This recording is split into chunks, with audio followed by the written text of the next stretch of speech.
Maganda tanghali Pilipinas, live mula sa Pag-asa Weather and Flood Forecasting Center. Narito ang latest sa ating panahon. Sa weather forecast ng Pag-asa ngayong Martes, dalawang weather system pa rin po ang umiiral sa ating bansa.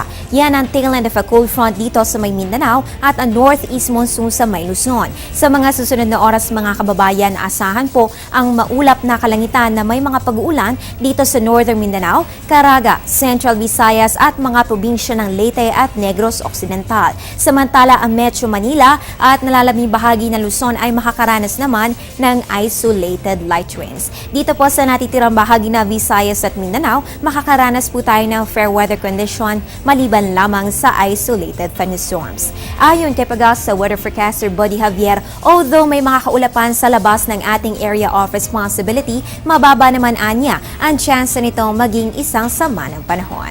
More about the weather aming ihahatid makalipas lamang ang isang paalala. Kainan na! At syempre, hindi kumpleto kapag walang kanin. Almusal, hapunan, sa karinderya, restaurant, only rice, half rice, brown, puti. Sa bahay, opisina, pati sa eskwela. Basta, wag lang may maaksaya. Palay, bigas, kanin, wag sayangin.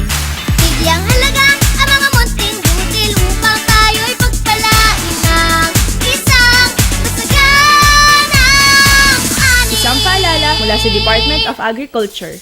Sa oras na ito, ating alamin ang pagtaya ng panahon sa mga pangunahing lungsod na bansa. Simulan po natin dito sa may Luzon. Mababa na po dito sa may Baguio City na may 13 to 23 degrees Celsius, habang ang Puerto Princesa ay may 23 to 31 degrees Celsius. Punta naman tayo sa Visayas, pare-parehong 23 to 30 degrees Celsius, ang Iloilo, Bacolod, Metro Cebu at Tacloban.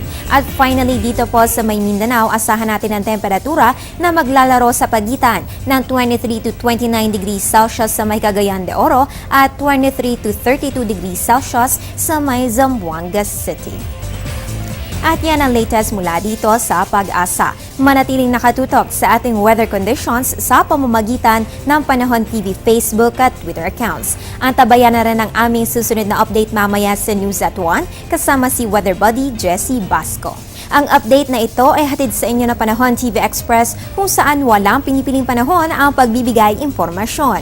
Ako po ang inyong Weather Girl April Enerio. Magandang tanghali.